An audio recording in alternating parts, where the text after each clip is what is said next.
Hello and welcome to the Good Stories Podcast. I'm Jody, happy to be here with my big brother Steven. We decided it's time to move a little closer to our own time frame, so today we're doing a book created in the 21st century. This book was published in 2012, and while it has a particularly long title, it's well worth it. The Unlikely Pilgrimage of Harold Fry, written by Rachel Joyce. If you ever read this book, and I hope you do, you'll realize well before the end that it is unforgettable. It really stays with you as it gives you all the feels. It includes experiences and feelings that we all have at some point. There is desperate heartbreak, grief, resentment, shame, and physical exhaustion. But there's also hope, forgiveness, indomitable strength, enduring love, and redemption. It seems right to let you know that there are some serious spoilers in this episode. Maybe because it's more recent than the other stories we've done. But we're going to go through the whole thing. So if you haven't read this one yet and you don't want to know what happens in the end, come back to us once you're finished. But if you're like me and don't mind knowing what happens ahead, we'll go through it together. Actually, that's my preference. I am the person who always reads the end first, then comes back to the beginning. I actually think it helps me get more out of a book, and we can talk about that some other time. But anyways, what I know about the author's background actually ties in closely with Harold Fry's background. So, brother, let's get into it. Harold Fry, a lonely retired man who lives in the south of England with his wife, one day receives a letter from an old work associate named Queenie Hennessy. He has not heard from her in 20 years. She thanks him for his past kindness and informs him she is dying of cancer. Unable to find the words to put in a return letter, Harold goes for a walk. At a nearby gas station, the young lady working at the counter gives him the idea that he may be able to help her in a way that medicine cannot. Harold decides to walk the 600 miles from Kingsford to Berwick-on-Tweed, where Queenie is, believing somehow this pilgrimage will keep her alive and provide her with healing. What follows is his unlikely pilgrimage. The journey through England triggers a parallel journey through his own life. He must come to terms with past mistakes, old wounds, and broken relationships. The ending will make you cry. I sure did. I sure do every time. Wow, yeah. So Jody introduced me to this book. I'd never heard of it, never read it. And then I don't know how you found it, but quickly this one went around the family. And this hit me hard when I first read it a few years back. And rereading it for this episode, boy, it hit me hard again. So I hope you guys enjoy this as much as I enjoyed going back through it. Yeah, it's definitely a big one because it has such a breadth of sadness and heartbreak in it. But what I really loved about at the first read really is that there's hope in it too. Mm-hmm. And a lot of books that have sadness and heartbreak aren't necessarily offset with the positives. And this one is as beautiful as it is heartbreaking, I think. I agree. And the hope is laced throughout. Mm-hmm. So it's not that you have to just slog through misery and pain to get to a sudden turn at the end that's joyous. All throughout, you have sorrow and pain and suffering and hope and joy and all the good things. As we were talking about this beforehand, Jody described this book as having all the feels. And I think that's probably the best description I can come up with for it. Yeah, so Rachel Joyce, I just looked up a little bit about her, the author. And her father was diagnosed with terminal cancer. And so she was reflecting, I think, on really human connections and unfinished conversations. And a cool thing, she walked a lot of this pilgrimage. I don't think she did the whole thing start to finish all in one go. But the scene settings where she describes the weather and the hills and all these things, it's because she walked a lot of it. And that's awesome. Way to go, her. It always makes me want my own pilgrimage, this book. She did write some other things. I haven't actually read them. There's a couple of companion novels and just other things she's written, like The Music Shop. So I might need to pick those up, but I haven't read them yet. It did make me wonder as I was reading through this what my opinion of this book would be if I knew the territory. As she's describing these different towns and cities and pathways, I found myself thinking of the towns and cities and pathways where I live or where I grew up and kind of transplanting it onto things that would be more familiar. And it would tweak it a little, wouldn't it? It would make it a bit more personal. More personal. I wrote it on a bus, not the same thing. And the hills do change in England. And so a couple of these towns I got to go to, Stratford upon Avon. Now, I used to say Avon, but it's Avon, turns out. and Bath, as they say, not Bath, but it's fun that these towns show up in the places I've been as well. But yeah, the terrain is wildly different. So anyway, a pilgrimage, right? He's walking. So what is a pilgrimage? You want to talk about that a little bit first? A pilgrimage is a journey. It is usually associated with a religious journey where you are going to a place that has a religious significance. So, classically, the journey to Jerusalem has often been a pilgrimage. Or, for those of you who have read things like the Canterbury Tales, that is a pilgrimage as they're going to a saint shrine. There are a couple other famous ones in the world. There's one called the Camino in Spain.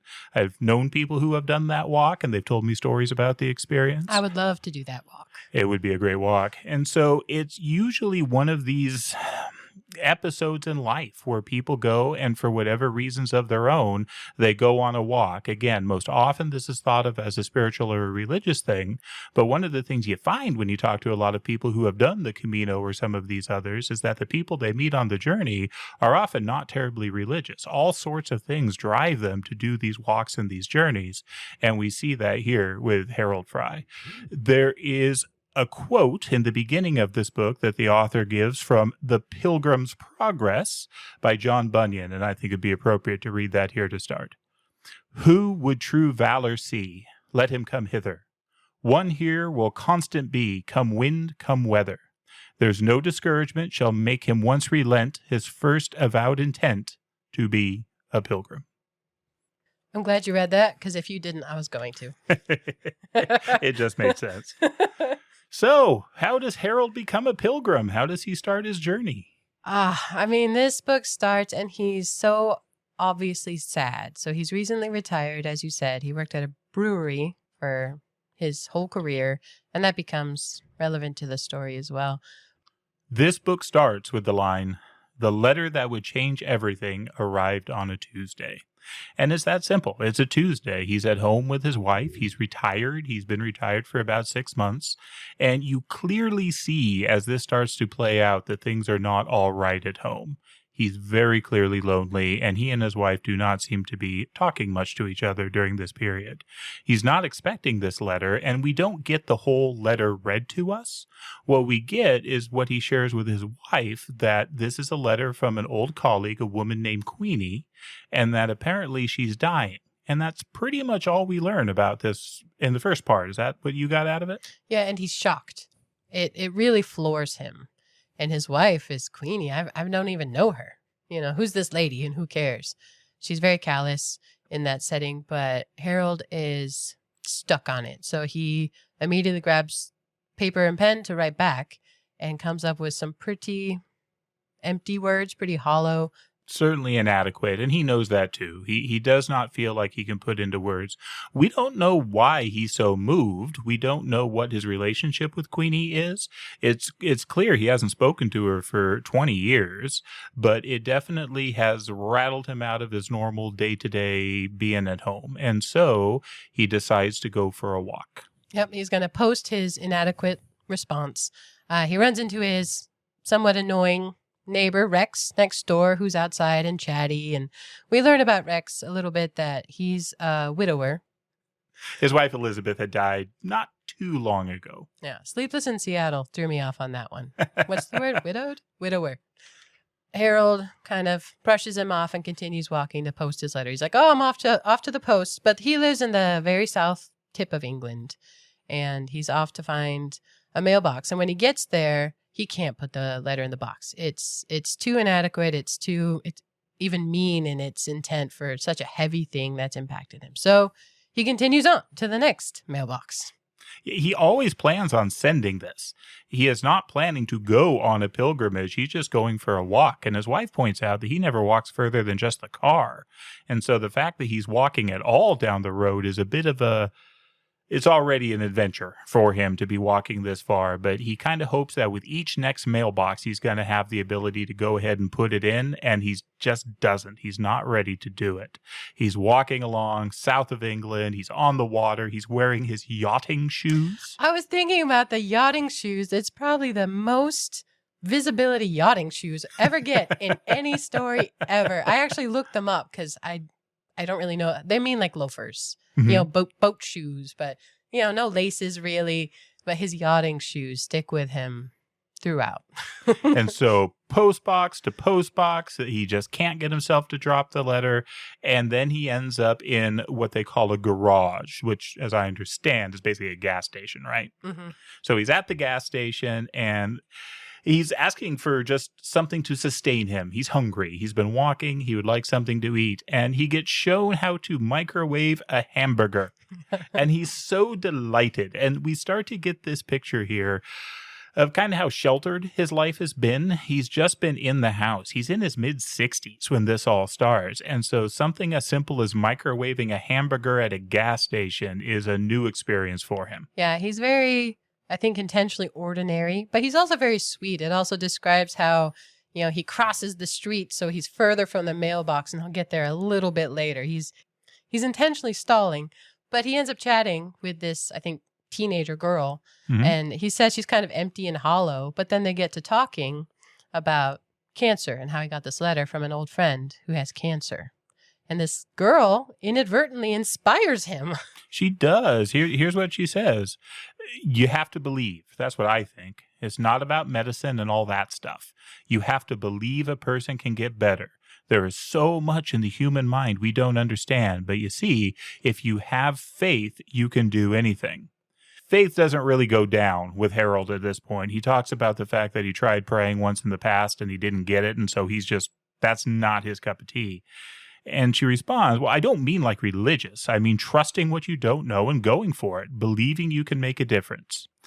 She then talks about her aunt. Her aunt also had cancer, like Queenie has cancer. And she talks about how this faith and stuff was helpful for her. The impression you get from the conversation is that her aunt is still alive and doing okay and got better, though she doesn't actually say that. She doesn't. She says it gave her hope when everything else had gone. Mm-hmm. And so Harold just sees her in this pillar of light and is inspired to walk to Queenie. So he adds a note to his letter to Queenie at the end that says, P.S. wait for me. And he puts it in the mailbox without even noticing, and he's off for his walk. Off for his walk. His wife has no idea. Yeah, no one has any idea. He's left his phone at home. He doesn't have a map. He doesn't really know where he's going, just in the north. He doesn't know how long it's going to be, but something in this conversation clicks for him, and this is something he feels he has to do. He knows it's crazy. Everybody else knows it's crazy, but he just sort of starts walking. One of the things I really enjoy about this is and starting with that conversation with the lady at the garage, which throughout his journey, he continues to send postcards to as he's walking. And he doesn't even know her name. He just calls her Garage Girl Happy to Help because she was wearing a name tag that said Happy to Help. But this is the first situation where we see people that he's just bumping into who are willing to talk with him and are willing to talk fairly deeply. He shares his story and people respond to that. And we see that over and over again as he goes through his journey. But first, he's got some growing pains on the journey right off the bat, doesn't he? Yeah. Walking to your car is not the same as setting off on a 500-mile pilgrimage. So yeah, the shoes are inadequate, but he makes it, 5 miles that first day? And Maureen's at home being like, where is that man? You know? The neighbor keeps asking, where's Harold? Because he saw him go. And she says, oh, he's inside. Maureen has no idea what's going on.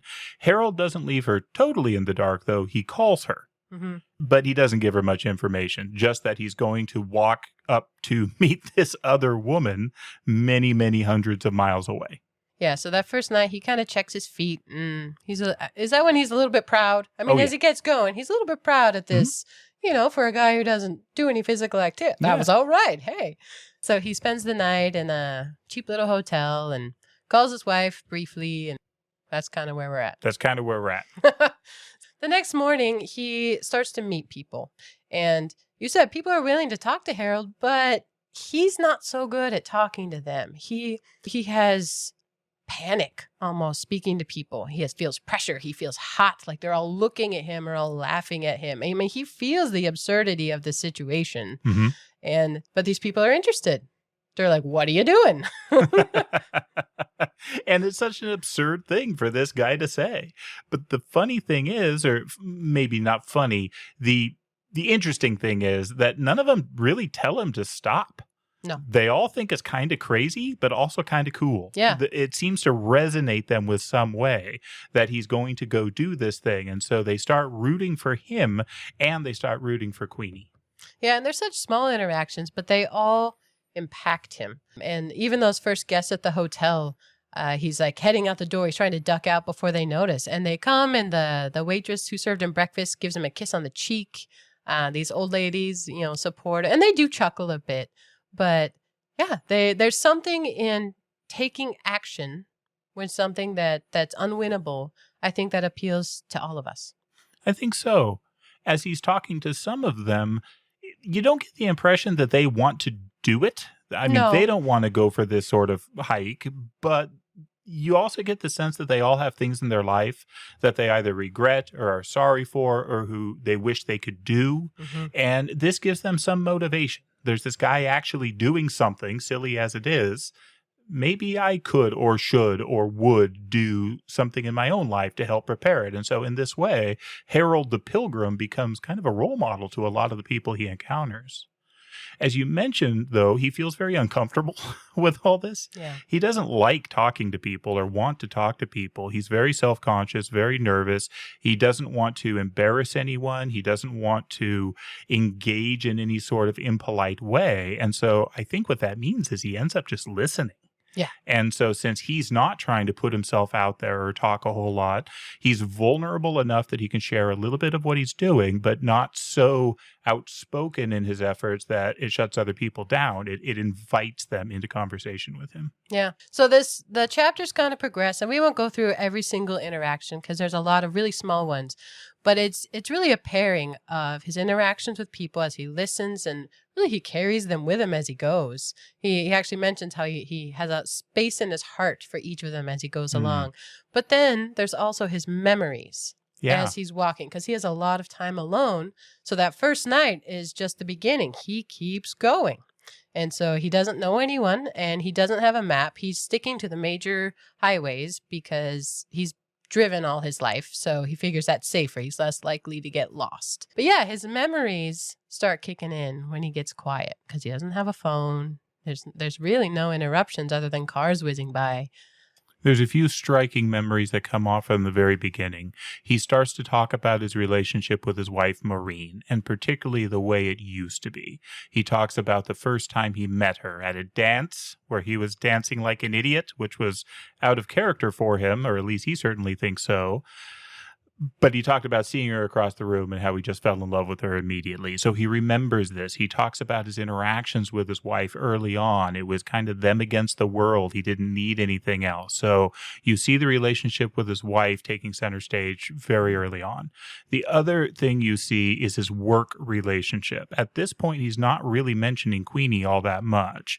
We're learning about his job in the brewery where he basically just tried to keep his head down, tried to get his job done. He didn't go to the Christmas parties. He wasn't a socializer. But we also learned that his boss was a horrible person. Oh, terrible. And a lot of the people he worked with were terrible people, but he was just a worker and was going to do what he was going to do. And then this is where Queenie comes into the picture as basically a woman who came in that worked in finance. The other relationship we see develop from very early on is his son, David. We haven't met David yet. David doesn't show up in the house, but we know about David's room, and there's these conversations happening over and over again between Harold and Maureen about, are you going to speak to David? Have you seen David? Is David talking to you? Kind of thing. And so you get the sense that things are not okay between Harold and David.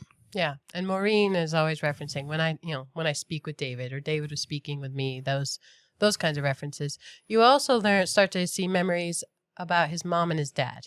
Yes, you do.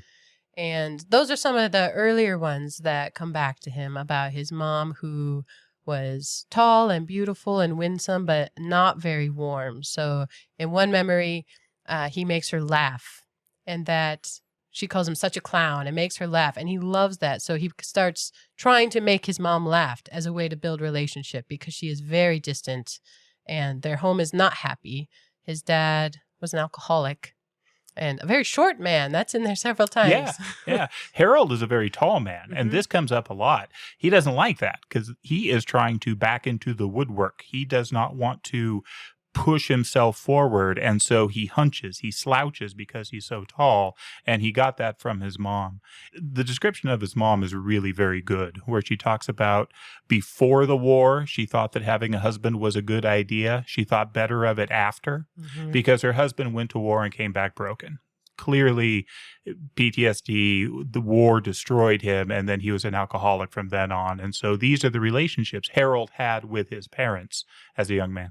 It describes him in his little hotel room, and he folds his, he doesn't have a lot of clothes, but his scant amount of clothes small as an apology. And that's paired in a memory with his mother and her dresses everywhere. And, it was all about her clothing and her lipstick and her, her appearance. And so it's his current situation is paired with these memories kind of back and forth. And then he keeps meeting people. And as we go along, the interactions become more interesting and the memories get richer. And we learn more about each of those people. As he's going, he's starting to struggle. He gets thirsty. He gets hungry. His feet start to hurt. He has pain in his calves. But he happens across this, she's named the woman with food. And which I think is sweet. That's what she is. But they also have a conversation. Basically, he knocks on a door and says, "Hey, can I have a cup of water?" And she very kindly puts up a chair, and he falls asleep in this chair because he's just exhausted. But she puts out a little table and an apple for him, and he describes real hunger, which I enjoy. The idea of being really hungry, but then having something to satisfy that, which is good. But then they talk about how walking, she says, you'd think walking would be the simplest thing. You just put one foot in front of the other. But it never ceases to amaze me how difficult the things that are supposed to be instinctive really are. Yeah. And then they give examples. Eating, she's like, some people, that's a problem. And he says sleeping because he has terrible nightmares. Talking, even loving. And she adds children. And he notices the lack of anything related to children is in her home. And so this is how it happens, where people share this little bit, this burden of their hardships in life, sometimes wonderful things, but he tucks them in his heart. Yeah. And he remembers that lady ongoing. Yeah, he talks about carrying these with him. These are part of his burden, and part of what the pilgrimage becomes is a way of carrying ththese burdens for these other people.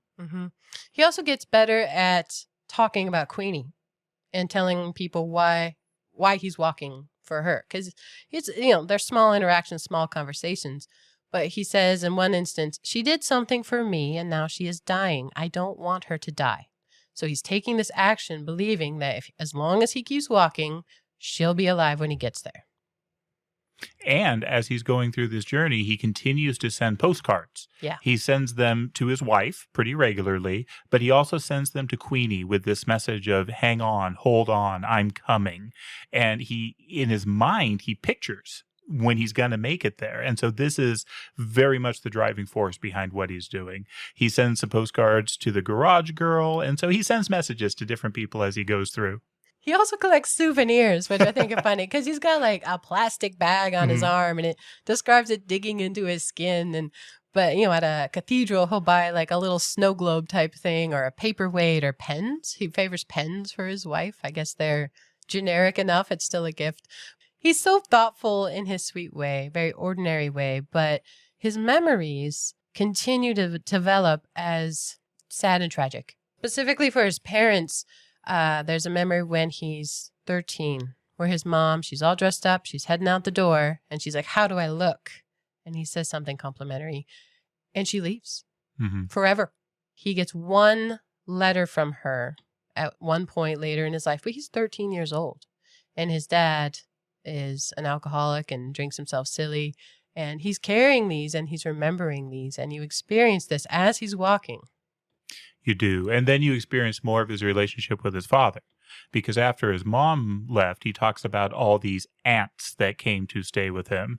And it took me a long time to figure out that these weren't aunts. They're These not were aunts, Stevie. his dad's new girlfriend. So it took me a little bit. I think it probably took him a little bit to figure that out. And it was really hard. And it got to the point where when he was 16, his dad gave him a used greatcoat and basically pushed him out the door. And he was on his own from that point forward. He was working multiple jobs when he met Maureen because he was trying to make it on his own. And so his relationship with his father was really rough. Several years later, he got a message that his father was sick and in a home, and he was out of his mind, absolutely crazy. Maureen kept calling it Alzheimer's, but I think it was a lot more complicated than that. It had a lot to do, I think, with the alcoholism and the PTSD and who knows what else, to the point where he didn't even recognize Harold when Harold went to see him and would be shouting, "I have no son," in this place until he finally died. Yeah, it's heartbreaking. It is. But it that actually takes him into memories with his wife, because when they first meet, Maureen wants to be everything to him because he really didn't have a mother.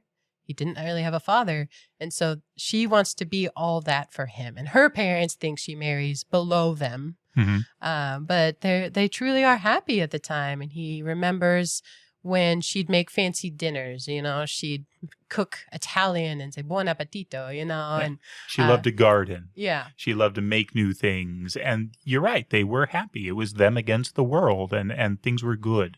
And as you go through the book, both of them remember this. It's not just Harold looking back and remembering this time. She remembers this time too. Yeah, let's pop over to Maureen. So the chapters progress. That's Harold. He continues to walk. He's digging through his memories, and they come unbidden. But yeah, Maureen's sitting at home, angry and jealous. And she starts to remember something about Queenie. Like, oh, I guess I knew her. The details wait, but first she goes to a doctor. She goes into the doctor because she is convinced that Harold has developed Alzheimer's just like his dad did. So she thinks that this is him going off his rocker here now that he's retired and late in life. And she goes in, and it's such a heartbreaking scene. She shows up, and you can't just check in with the receptionist anymore. There's an electronic kiosk you have to use. And she struggles. It is so hard for her to do this. She puts in her name wrong. She puts in the date wrong. Other people have to come help her. And then it ends up sending her back to the receptionist anyway. Her regular doctor isn't around, so she ends up seeing an intern.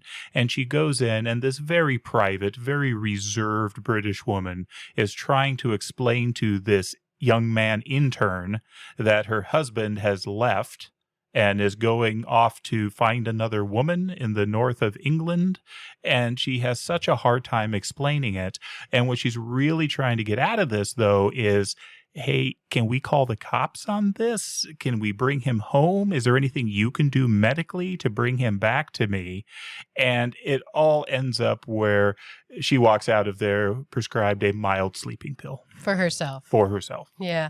And she comes out ashamed, because she knows in her heart of hearts that he's not demented, he's not losing his mind, that there's no reason that he'd even want to stay home. They have been estranged for 20 years anyway. She sleeps in the separate bedroom. She cleans the house and he goes to work. They don't share thoughts. Even over the phone when he calls on his pilgrimage, they're very trite. She shuts him down a lot, and she knows it. She starts reflecting on that. I think not. I think not. I think her speaking out loud to the intern helped her hear it. Yeah. So it helped her see it through Harold's eyes, which she hadn't been able to do before that.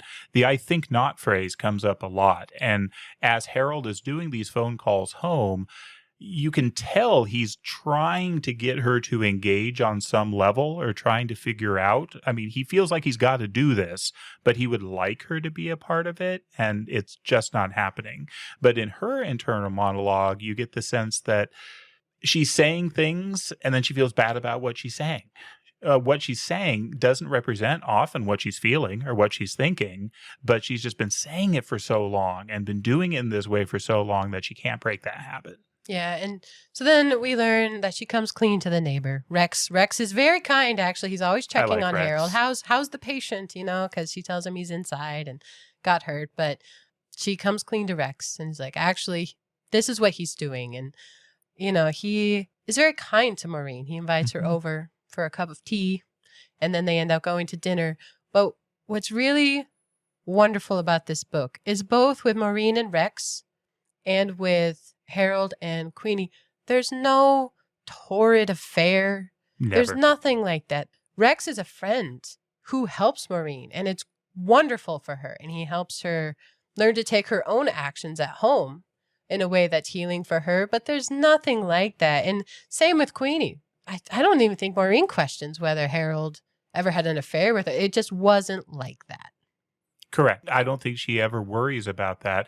There are times through the journey that she does wonder, does he love her? Mm-hmm. But there was never a doubt about that. And the book is very clear. Harold never saw Queenie in that way. And again, with Rex and Maureen, I thought it was very sweet because you have this lonely old man who's lost his wife, and then the neighbor, this lonely old woman whose husband is off on this trip. And so the two of them can actually develop a friendship. And you see that friendship grow, and you see them really lean into each other. And Rex is fantastic and very supportive and very helpful. One of my favorite things that Rex does is he gives a present to Maureen. Do you remember the present? It's so sweet. It's awesome. He gets a map. He gets a full-size big old map of England, and he posts it on a board that can be hung up on her wall, and they start tracking Harold's progress. Yeah. They have push pins and yarn, and they're tracking him, and they're putting all the postcards up, and all of a sudden they go from, well, Maureen in particular goes from just being totally opposed to this to all of a sudden saying, hey, maybe there's something to this, and to start following him. Yeah, I like how the gift is presented. She gets so excited. He's like, oh, you got to wait. He makes it, like a game. And she says she never had a present, other than her birthday and Christmas. And she's been in an unhappy marriage for a long time.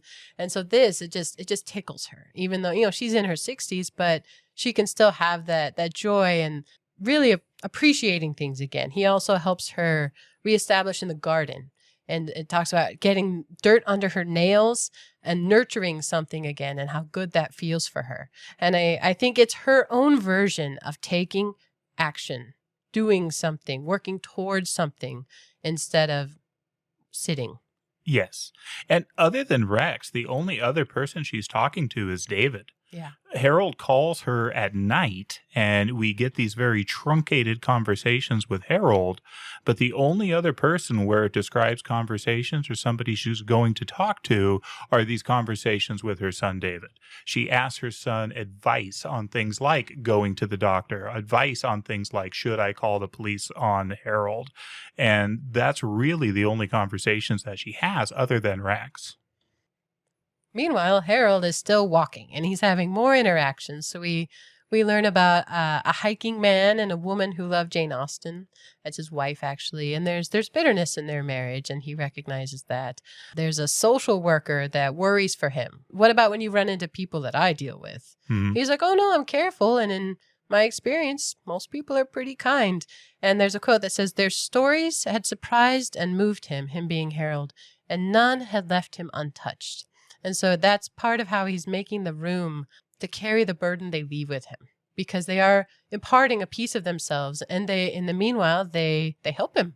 Well, they give him food or water, or, sometimes I'll even offer him money when he says, hey, I'm doing this pilgrimage. I don't think he ever calls it a pilgrimage. No, he doesn't. I'm walking.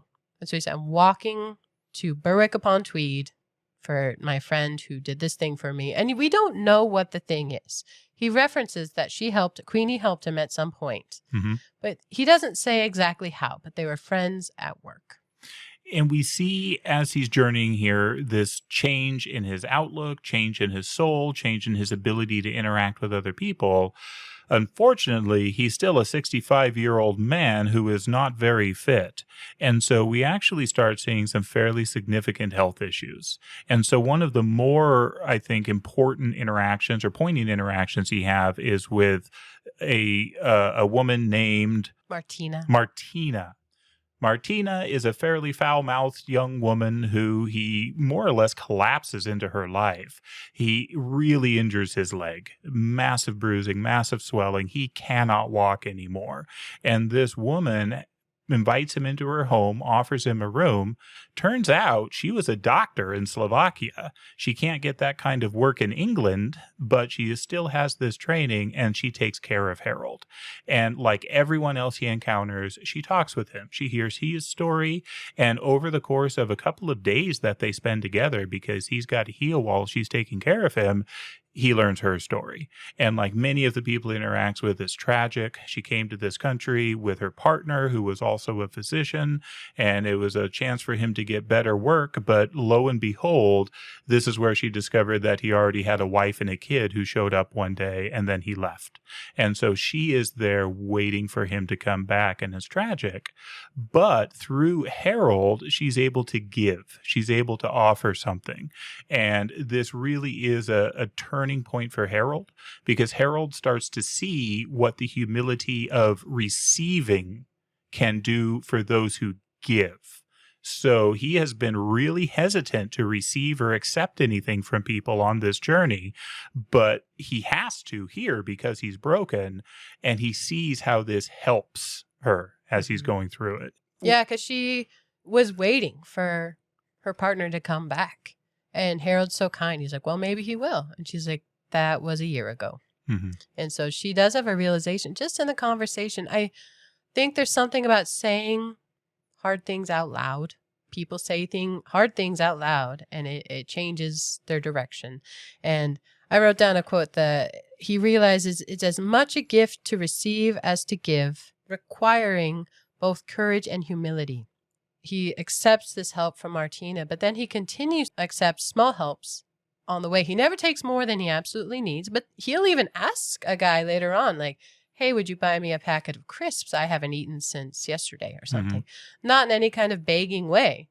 It's just they have this small relationship, this small interaction, and he's learning to both give and receive. Because he'll hand off little souvenirs he bought. He'll, almost in trade, and he cares for these people.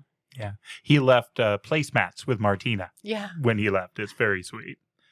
So as he's walking, these hard physical moments are really paired with hard memories. And I think there's something to that. Whichever order it goes in, whether your body is low and so that triggers hard memories or vice versa, I don't know. But he's thinking about his son, as he does often. And so David, in his youth, was swimming in the water. And they called him to come back. I think he's 8 at the time. But he keeps going. And he's going further out, and there's a strong current. Maureen's yelling for him to come back. And Harold describes in his memory pausing to untie his shoes. And while he's doing that, the lifeguard, tears into the water and saves his son, who would have died. I mean, he's too far out for his age. And Maureen blames Harold for years. Like, how dare you be so selfish as to pause and let our son die? The lifeguard does save him. And later he asks David in a memory, didn't you hear us yelling for you to come back? And he's like, yeah, I was too far out anyway. Might as well just go with it.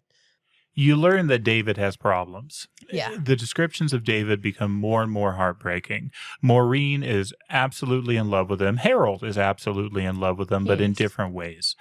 And he keeps talking about how thin David is. Like a skeleton, just thin.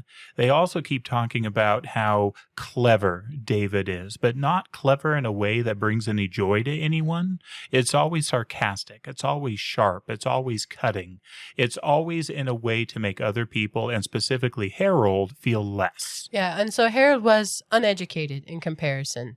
David is, very belittling. Like, can you name all the countries in Africa? From a young age, he's doing this and really putting his dad down. And his mom is always on David's side. So it's really this toxic thing that gets worse over time. And Harold remembers these things with shame. And he had such a fear with his son. And in his memories, he never says the things he's thinking about how proud of his son he is. And all. He doesn't know how to love, honestly. But they don't say what they're thinking in the positive. And so David becomes more and more cutting in his memories and really belittling toward his dad. But Harold just loves him. He's so proud of his boy, but it gets worse. It gets worse. At one point, he calls the hospice because he's feeling low. And he's like, why should I even bother? Is she even still alive? So he calls and then none answers. And she knows who he is. She's like, Mr. Fry. And she describes how, Queenie can't come to the phone. Nope, she can't come to the phone and talk. But she loves your postcards. And we've seen this marked improvement. And she's waiting for you. And they're laughing. And he's laughing. And it was at one of the times when he was so low. He was about to turn around. Yeah. Or get a ride. He gets offered rides all the time. Yeah. Like if he got in a car, he could be there in the afternoon. But the whole point is the walk. Is by walking he's going to help her.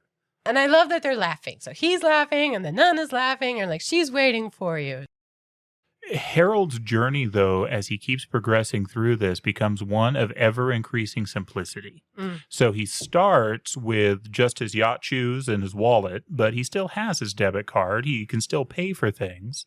As he progresses, he starts carrying that little plastic bag with all the souvenirs and things like laundry detergent in it that he carries with him. But as time goes on, he begins to realize that he has to give up more and more. Well, Martina gives him a rucksack and a compass. And she does offer him hiking boots. They're things that were her partner's that he left behind a year ago, and he was into hiking. And I like that Harold accepts the backpack and the compass, but not the shoes. He's committed to his yachting shoes now. I mean, and she gets them resold for him, which is just so kind. It is. Because they're paper thin on the bottom, and she gives him a paper bag that has his same yachting shoes, but they're resold. Yeah, Martina's, the Slovakian doctor, that interaction is really pivotal, I would say. It talks about how Harold is beginning again. So it's not that he got out of his chair in Kingsbridge at the beginning and started his journey and then, he walks till the end.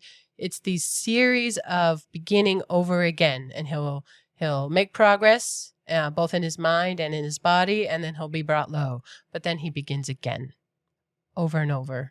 And it's really this beautiful development. It is. And this next beginning again is where he goes even deeper into this idea of simplicity. So this is the letter he sends to his wife with a package. Dear Maureen, please find enclosed my debit card, etc. I'm going to walk without so many things. If I keep it simple, I know I can get there. I think of you often. H. So he gives it all up. He has now become a wandering beggar. He's relying solely on the kindness of others, on his own initiative and his own intuition. As he's going through this, he's also learning a lot, though. Early on, he bought things like a book about plants. Yeah. And so he's been identifying plants as he goes. He's been identifying birds. He is now really hoofing it on his own without even having money to pay for a night to sleep. He does buy a sleeping bag before he gives his debit card up. He finds one in a bin. Oh, that's mostly put together, but it has a hole. But he goes and he asks the people whose garbage can it is, like, hey, do you mind if I use this? And they offer him like a yoga mat and a couple other things. He's like, no, I'm good. Just this. You are so right. I blanked on that. See, I remember things. Anyway, so Maureen still is at home. She gets this package from Harold and she tucks his wallet away. But in the meantime, she's been doing something. So she took up gardening again, and Rex is a companion for her. They talk a lot about the net curtains in their home. She put them up decades ago, but they really were to block out other people. They didn't want visitors. It's not been a happy home. And so these net curtains, she also goes through their closet. She has her own memories of how her and Harold met. And it's funny that they're fuzzy. She remembers meeting him and him dancing, and he came over, but then he said something and she can't remember. It was a joke and it was hilarious. She just can't remember what it was. Yeah, so she's thinking about him and in a much more positive light than she has in years. And she sees their clothes. She talks about when David graduated from Cambridge, they went, her and Harold, and they didn't even get to see it. David flaked on letting them know where to be, and so Harold, of course, was in trouble. But he had a new jacket, and she had a dress for the time, and she sees them in the closet. And so she decides to take some action, and she pairs their outfits. So she puts his jacket and her dress together, and that looks a little too separate. So she, puts the arm of his jacket around her dress, or a hem of a skirt into a pocket of his. And it's really sweet, I think, where she's pairing them together. It also means she moved back into the main bedroom, which he hasn't for 20 years. Yeah. And she tells Harold that at some point on the phone. She does, and Harold is delighted because the main bedroom is nicer, but in his mind, what he's thinking is, I guess she wants me to go to the spare room now. Yeah. So he doesn't take this as a reconciliation. It's just been too long. So he assumes that she has taken the main bedroom since he's gone, and now it even says he wonders if he'll have to live in the spare room for the rest of his life. Yeah. That scene with the graduation, so David got into Cambridge and invited them to his graduation, is heartbreaking because he totally flakes. They end up seeing coming out of a pub later on, so they don't get to be a part of it. They don't get to see it. Maureen blames Harold on the drive home for not double checking when the graduation was and where to be. So this is again his fault, and Harold believes it's his fault. This time reading through, though, I do wonder whether David graduated at all. Yeah, Maureen wonders if he actually graduated because he's looking more and more unhealthy over time, and he's clearly addicted to something. We know that much. Start to get details here because through Harold's memories, he's starting to talk more about that. For Harold, Maureen did not. Correct. Yeah. Harold is starting to remember finding marijuana. He's starting to remember finding all these vodka bottles and all these different things around as he watches the sun become thinner and thinner.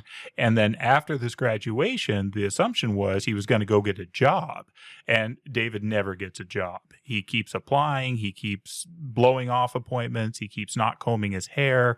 And so all these memories keep coming back and resurfacing and resurfacing. Yeah. And Maureen stops talking to him as much. There's less communication with David as she's taking these actions at home. And speaking with Rex more, having a friend, engaging with somebody else. She's talking with David less. Yeah. And so one of the things in her memory, and Harold has deep regret about, is that he didn't touch his son when he was a child. And Maureen would scold him and how he wasn't a natural father because he wouldn't be with his son. He wouldn't be by his son. But she happens across some pictures. Harold has two in the drawer by his bedside as she's moving bedrooms. And one's of her, younger, and one's of David. And there's a hand holding up young David. And she realizes that's not her hand. That's Harold holding up their young son. And so she ends up pulling out all these photo albums. And there's a lot with her with David, of course. But she sees more and more of Harold in it. And it's so interesting that even Harold's memories have been altered by what she said was true about him. And He has such deep shame and regret about it. But it wasn't true. He was there for his son. But David, there's other memories where at Christmas, he's belittling his dad and he leaves the dinner. And so their Christmas is ruined. And, Maureen doesn't even want to eat the dessert that she spent time making or the vacations they went on. So there's just such heartbreak with their loving their child so much, so hard, and these negative memories with him. And described so beautifully and so subtly. Yeah. As this comes out, this story starts to emerge and develop. But you're not hit over the head with it. It comes through these interactions and through this journey. Through this journey, we're also getting more memories of Queenie, and we're starting to see Harold's interactions with Queenie, and we learn more about her. She's described as solid, whereas Maureen is beautiful. Queenie is solid. Yeah, thick ankles getting out of the car. Always in a brown suit, always carrying her briefcase with her. But we also learned that she's fantastically good at what she does. Mm-hmm. So she does the accounts for this brewery. And so her boss wants her to go from pub to pub to make sure they're not lying to him. Her boss is terrible, horrible, horrible man. Yeah. She can't drive herself, and so her boss assigns Harold to drive her to these different places. And a few things come out of this. One, you learned that she's really, really good at it. So she is not hoodwinked by any of these pub owners she's talking to. The other thing is that they start to have conversations. But I guess I should go back. This isn't actually how they met. Do you remember how they met? She's crying in a stationery cupboard, like a paper room. And she's sad because she knows that other people at the brewery are making fun of her. And Harold is kind to her. Mm-hmm. It's not his typical thing to reach out, especially to a woman. But he stays with her and comforts her when she is sad. And she kind of avoids him for a while because she's embarrassed. But yeah, then they're in the car regularly. And it's funny, they have a meal at some point where they sit opposites and they don't have much to say. But in the car, you're like that. Where if you sit in the car, you'll talk forever. But, sitting across, Mom has always maintained that how you get Stephen talking is you get in the car. He learns about her through these pub visits. So we're actually going to start doing this podcast from a car? Side by side. To get me going? So. Maybe you've changed over time, but no, she says really. that. So yeah, Queenie, we learned that she always liked sweets. She always had treats in her bag. And so then she starts offering them to Harold, and she can sing songs backwards, and she shares memories about her father and different things. So they become friends. She loves riddles. She loves jokes. And two things that are important later that I think are interesting. One is she tells a story about her dad. She tells a story about a game her dad would play where he would pretend he couldn't see her. He'd be like, "Where's Queenie? Where's Queenie? I'm here, Dad. I'm here. Where? Where is he? I'm here. I'm here." And she just thought that was wonderful. It was one of her favorite games. And then the other thing is the joke. She tells a joke, and it's not a great joke, but Harold thought it was funny. And so he went home and he tried to tell this joke to his wife and to his son. And nothing. No laughter, nothing. They just didn't get it. And I think that's important for some of the things that are come later on. Yeah. And Queenie also asked about David. And Harold always puts it in a very positive light because he is proud of how clever David is and that he's in at Cambridge is a big deal. And so she's very interested in his son and invested in what he does and his choices. And Harold always spins it very positive. I think she probably knew there were problems, but they enjoy to talk about his son. I think so too. Okay, so as Harold is continuing north, always north, he comes across a journalist who asks if he can take a picture. And Harold says, "Okay, sure." And he goes viral and doesn't even know it. Maureen starts seeing him on the news. He's in the papers. People are just obsessed with this man doing this walking trip to save this woman. The details get all mixed up and confused. It gets called a love story. All sorts of things happen. But yes, he all of a sudden becomes sensational. It's funny because people start to follow him. And so the first one who shows up is this young boy, he's around 20, named Wilf.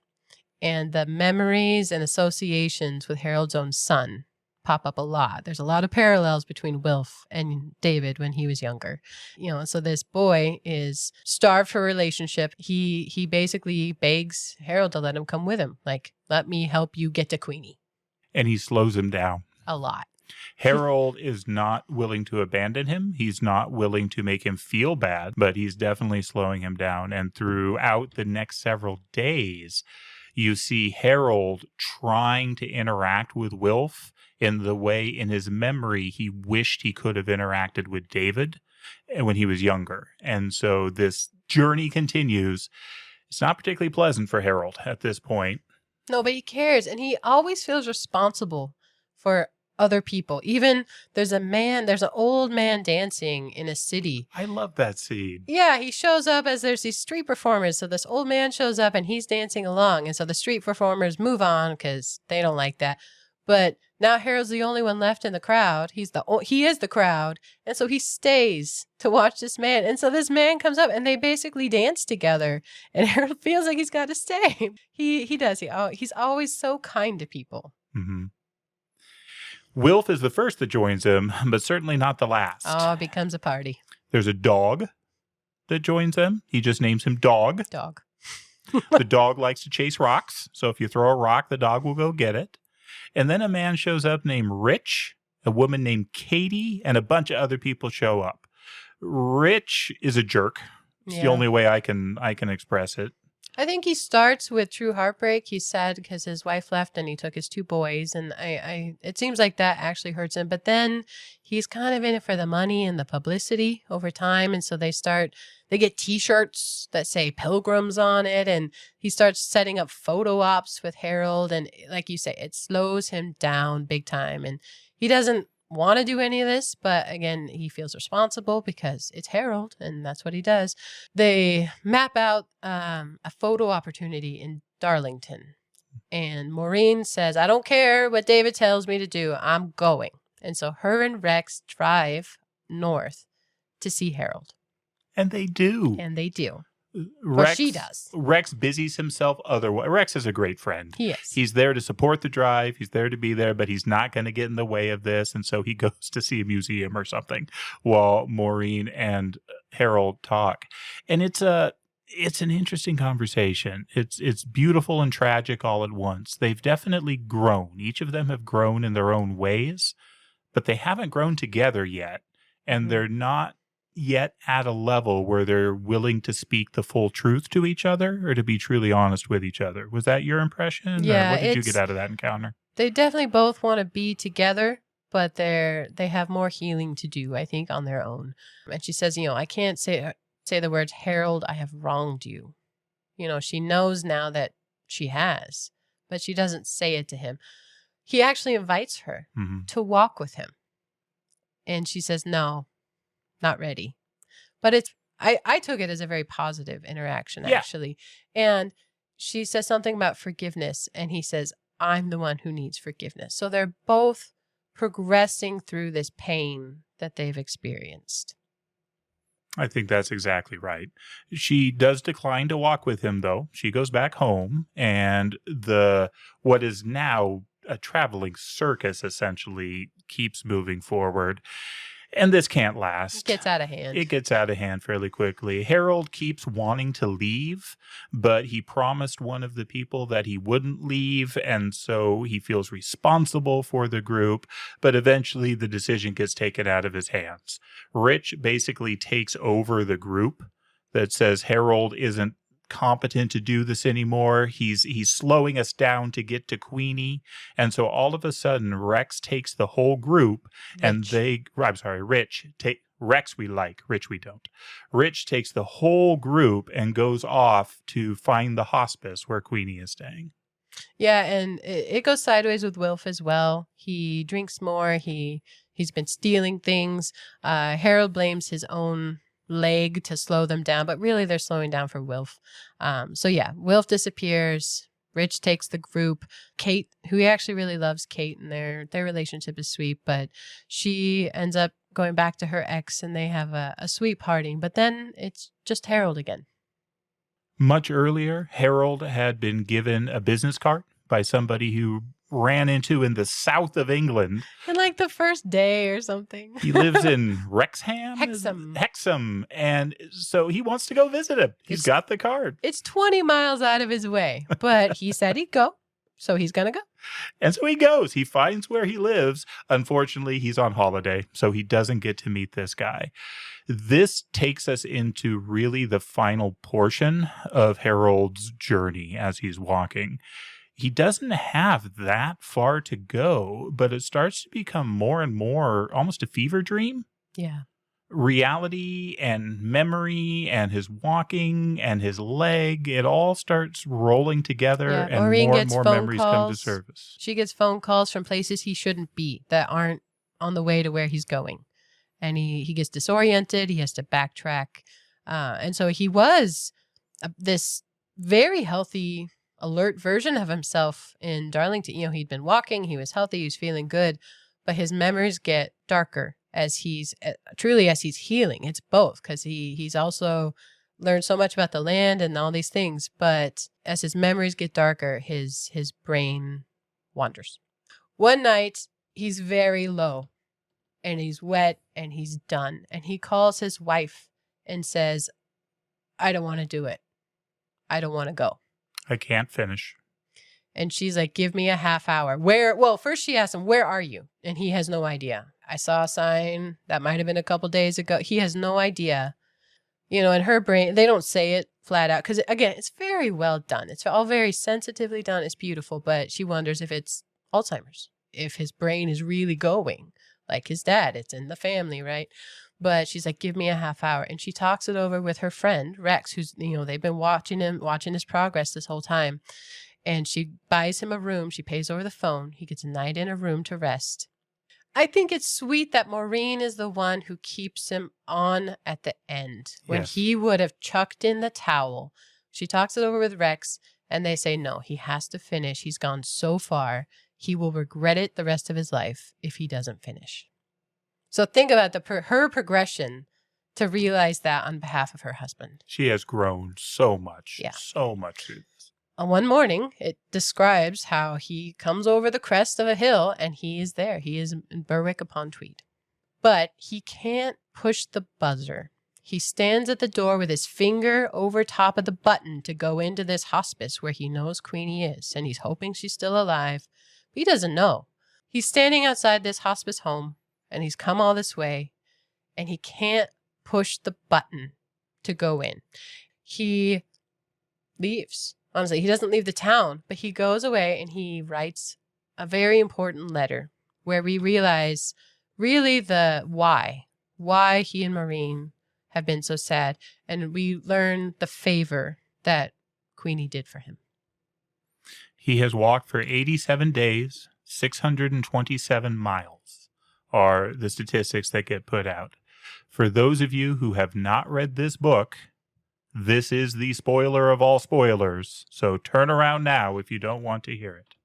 I'm going to read the letter that Harold wrote. Dear girl in the garage, I owe you the full story. 20 years ago, I buried my son. It is not something a father should have to do. I wanted to know the man he would become. I still do. To this day, I don't understand why he did it. He was depressed and addicted to mixing alcohol with pills. He couldn't get a job, but I wish with all my heart he had spoken to me. He hanged himself in my garden shed. He did it with some rope tied to one of the hooks I use for garden tools. He was so full of alcohol and pills, the coroner said it must have taken a long time to tie the noose. The verdict was suicide. It was me who discovered him. I can barely write this. At the time, I prayed, although as I told you at the garage, I am not a religious man. I said, Dear God, please let him be okay. I will do anything. I lifted him down, but there was no life. I was too late.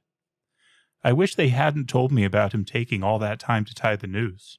My wife took it terribly. She wouldn't leave the house. She put up net curtains because she didn't want the neighbors visiting. Gradually, those people moved away and no one knew about us or what had happened. But every time Maureen looked at me, I knew she saw David dead. She began talking to him. He was with her, she said. She was always waiting for him.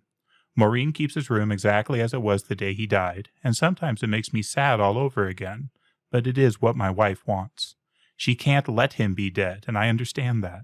It is too much for a mother to bear. Queenie knew all about David, but she didn't say anything. She looked out for me. She fetched tea with sugar and talked about the weather. Only once she said, Maybe you've had enough now, Mr. Fry, because that was the other thing. I was drinking. It started off as just one to keep me steady before the coroner's report, but keeping the bottles and paper bags under my desk, God knows how I drove home. I just wanted to stop feeling. When I was really out of it one night, I dismantled the garden shed, but even that wasn't enough. So I broke into the brewery and I did something terrible. Queenie knew it had to be me, and she took the blame. She was fired on the spot, and then she disappeared. I heard she had been warned to get out of the Southwest, if she knew what was good for her.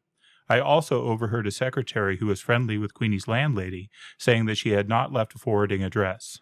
I let her go. I let her take the blame, but I gave up drinking. Maureen and I fought for a long time, and then gradually we stopped talking. She moved out of our bedroom. She stopped loving me. There were many times I thought she would leave, but she didn't. I slept badly every night. People think I am walking because there was romance between myself and Queenie all those years ago, but it isn't true. I walked because she saved me, and I never said thank you. And this is why I am writing to you. I want you to know how much you helped me all those weeks ago when you told me about your faith and your aunt, although I fear my courage has never matched yours. With best wishes and my humble thanks, Harold Fry. P.S. I apologize for not knowing your name. So I said at the beginning you'd cry at the end of this. It's heartbreaking. Everything about that is heartbreaking, but it fits in with everything we've heard so far in this story and everything we've learned on the journey. Yeah, and once he sends that letter, he goes into the hospice house.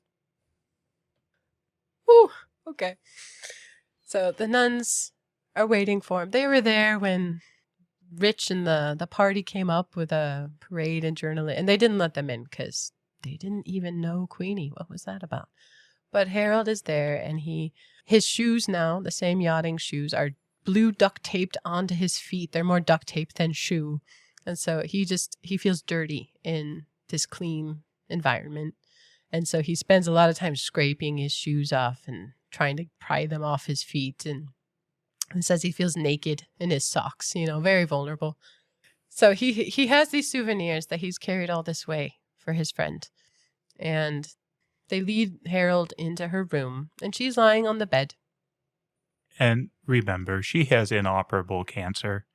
I don't think Harold ever knew what this was going to look like, what was going to happen when he met Queenie, but he knew he had to. He had to go and see her.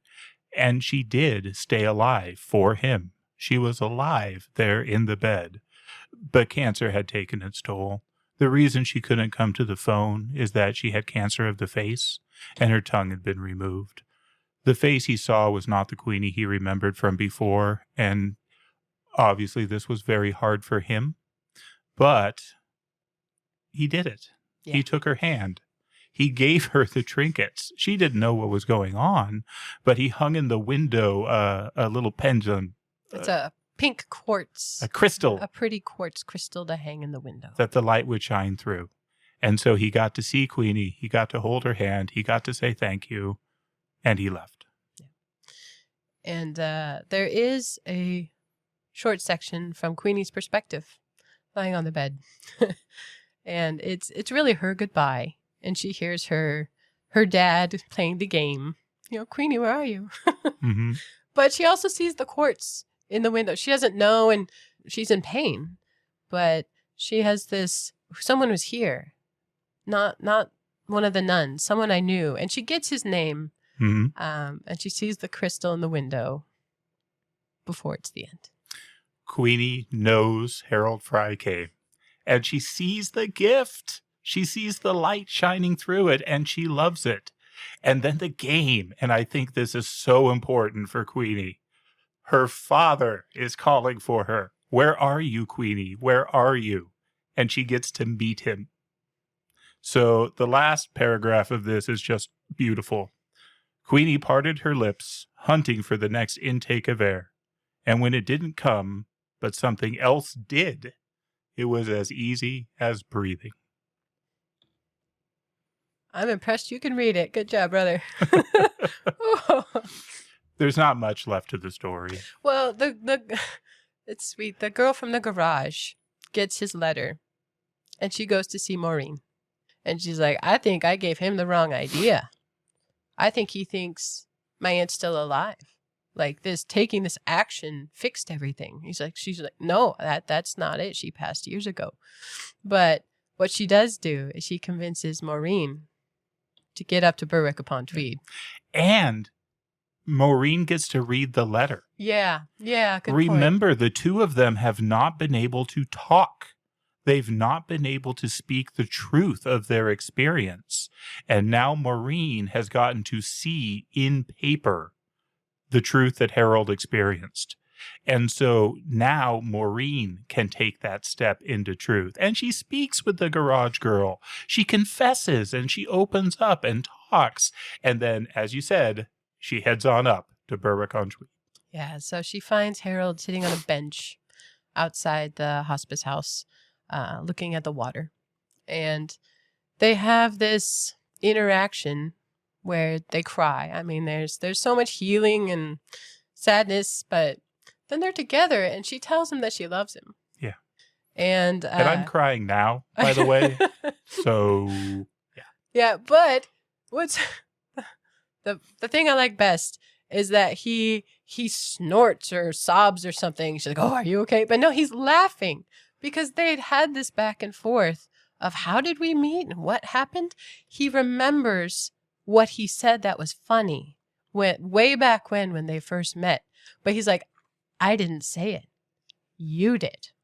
And so because he almost feels bad that they're laughing. She's like, "No, I think we need to laugh." Well, and I love this line. This is the second to last paragraph of the book where they're talking about how it wasn't even funny. What she said wasn't actually funny. And Harold says, "You're right. It wasn't even funny," said Harold, wiping his eyes with his handkerchief. For a moment, he looked sensible again. "That was the thing, love. It was ordinary. It must have been funny because we were happy." Going back to the jokes that Queenie told that he could laugh at, they were funny because he was happy. When he went home, David could not laugh at that joke. Maureen could not laugh at the joke. It had nothing to do with the joke. They weren't happy. Yeah. So it ends with them laughing on the beach. But I saw an interview from the author, I think it's back in 2019, and she's talking about the start of Harold's journey. And she says, most of all, it's about being brave and making mistakes. I think that actually sums it up well, like why he began, because he's still him in the end, but he's a better version of him. I think that's 100% true. There's so much I got out of this book, and I feel like I could spend a lifetime just kind of thinking about it and getting other things out of it. We've talked through it, but what we can't express over the podcast is how beautifully it's written, how well this all comes together, how the pieces all come together and the picture becomes more and more poignant. The last third of the book will hit you like a sledgehammer. I mean, it just knocked me out, but in such a good way. Such a powerful, powerful work. One of the things, though, that this did make me think of is the concept of pilgrimage. As you said, Harold doesn't call it a pilgrimage, but it's what it is. It's the unlikely pilgrimage of Harold Fry. One of the things that I think is valuable in pilgrimage is it brings our bodies and our souls together. I think that physicality and spirituality have something related. There's a line from C.S. Lewis's Screwtape Letters. This is from the fourth letter. Now remember, this is a demon talking, so flip things around. The demon is trying to explain ways to take over the soul of a young man, and he says, "At the very least, they can be persuaded that the bodily position makes no difference to their prayers, for they constantly forget what you must always remember, that they are animals, and whatever their bodies do affects their souls." And I think there's something to that with the idea of pilgrimage, the idea of getting up and walking and moving. We're animals, and what our bodies do can have an impact on our souls. And so I think there's something powerful in that. The other thing that I think is powerful with the idea of pilgrimage that we see with Harold is the idea of renunciation. Now, this isn't that you got to give everything up in life, but if you are doing a pilgrimage, you kind of do. It is only as Harold gives up things through this journey that he's able to grow and develop and move on. It starts with things like his phone and his map and just his physical security. But then it moves on to things like money. And at the end, it moves on to even the ultimate goal of the pilgrimage. He was doing this walk to save Queenie. But Queenie was going to die. The cancer was going to take her. But the end goal, when he gave up that, all of a sudden joy could come in. All of a sudden meaning to her life and death could come in. And so I think there's something to that concept. I also like the idea about how he was both a part of things during his journey and also separate from things during his journey. He talked about that a lot. And that's part of why I think people could talk to them. Yeah, he says he loved that people would be inside and warm and safe. He'd see their lights come on when he's walking in the dark, and he was so happy for them and also happy that he was outside of it and free to walk. And then the last thing that I thought about on this, I recently had some very good friends who did the El Camino in Spain, and they came back with all sorts of stories, much like Harold. They talked to tons of people, different kinds of people that were there for different reasons, doing different things. But one of the things they said, you'll hear a lot from pilgrims, is that the real pilgrimage starts once the pilgrimage is over. A lot of people apparently go on these pilgrimages with the idea that God is going to do something great during this time, or they're going to experience something during this time. And sometimes they're even disappointed during the act of walking, during the actual pilgrimage. But then what happens is they get home and they start to see what is happening in their lives, their souls, their relationships, their walk with God from that pilgrimage. And that concept that work just keeps going on. So that idea that the pilgrimage really starts once the pilgrimage ends, I think that's very true with Harold, because now he starts the journey with his wife together in honesty for the rest of their lives. And taking it a step further, I think we see that very clearly with Queenie, because the pilgrimage of her life ends, but then the pilgrimage begins as she walks with her father. And with that, I think we'll turn the page, and we do hope that you'll join us for the next chapter. Hey, thank you so much for listening. If you're willing, please take a moment to give us a 5-star rating wherever you listen to this podcast. And we would love it if you'd like and follow us on our Facebook page. But best of all, if you enjoy an episode, please share it with a friend. Writing reviews and sharing with others are a pivotal part of the algorithm wizardry that lets other people know about our podcast. Thank you.